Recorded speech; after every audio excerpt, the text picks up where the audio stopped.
Okay. Dito na tayo sa next.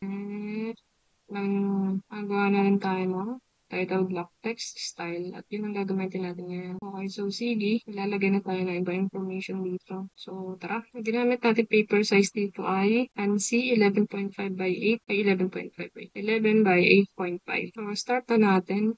Punta ka dito sa multi-line text. Maglalagay ka dito. Yeah.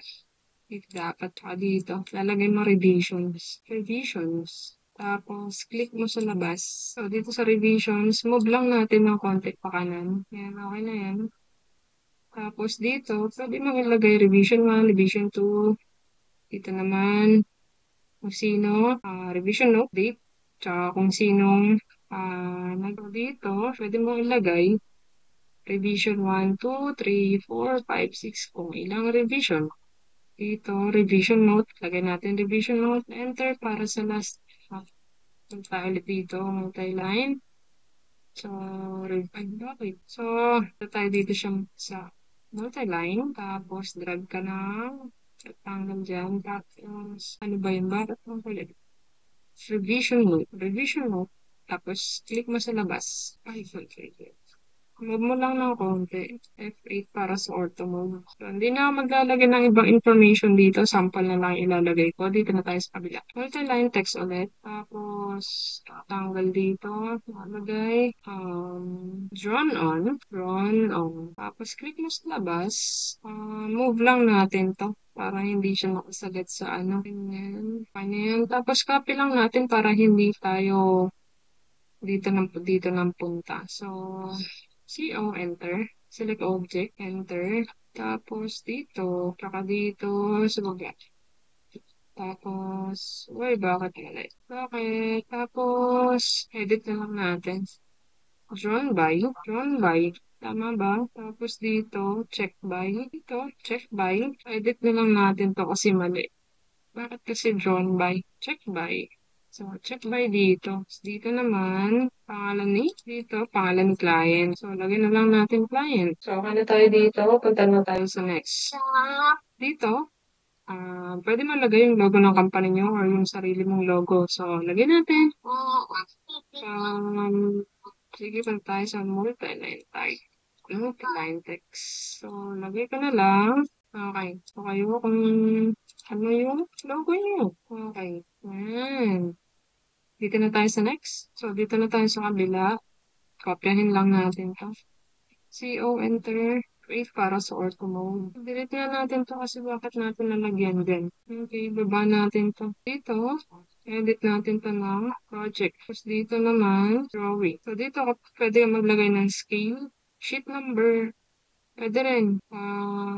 Pwede rin dyan. Pwede ka maglagay ng scale, sheet number. Okay, so iwanan na lang muna natin yan na blanco. So, gawa ulit tayo ng text style. So, punta ka dito sa new. Lagay natin fields. Then, okay. Tapos, text height.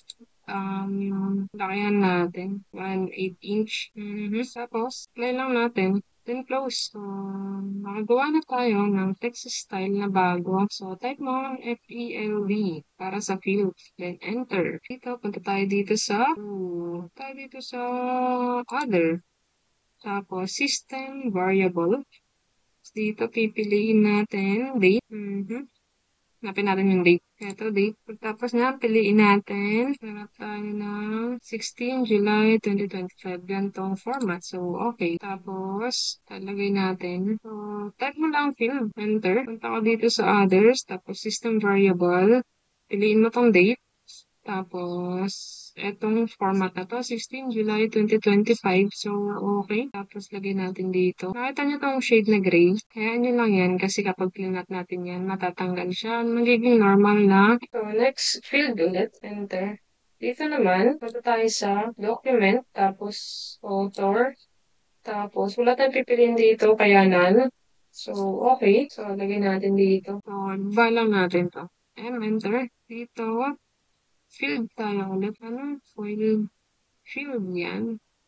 Tapos, punta ka sa lagay dito. Sheet set. Tapos, placeholder. Tapos, dito, sheet number and title. Tapos, okay. So, ayan. Sheet na pa yung title ba? Ulitin natin field. Tapos, punta ka dito siya, sheet set, title, sheet set, placeholder. Tapos dito, parang may mali tayo dun. Punta ka dito sa sheet set. Tapos, sheet set placeholder. Sheet set placeholder. Walang dito, sheet set. Tapos, so, field ulit. Enter. Punta ka sa sheet set.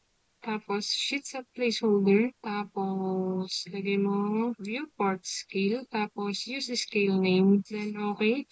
So, lagay natin dito. Bandang gitna. Papansin nyo, sumobra. Pero hayaan nyo lang yan kasi hindi sobra yung sa actual drawing. So, okay na muna yung mga information na yan. So, itong title block natin, gagawin natin template at ililipat natin sa layout kasi sa layout tayo magpa-plot. So, lipat natin to sa layout. Pwede rin kayo dito mag-plot, pero mas madalas kasi mag-plot tayo sa layout. So, copy base, enter, specify base point, select object, enter. Punta ka sa layout, purahin natin to kasi hindi natin kailangan. Itong paper size na to, hindi natin alam kung ano, pero mamimili tayo. Punta ka dito, page setup manager, tapos layout, modify mo lang. Punta ka dito, piliin mo PWG to PDF. Tapos dito, piliin natin yung ANSI. ANSI font 11 by 8.5. So, window. So, page setup, specifier. Lagyan natin dito. Tapos, okay lang natin. Close. So, yan na yung ating ANSI 11 by 8.5. Ngayon, type paste, click enter para sa ating title block. So, dito natin lagay malapit sa dulo. So, lahat ng lalampas dito sa dotted line, hindi yan makikita kapag clean natin.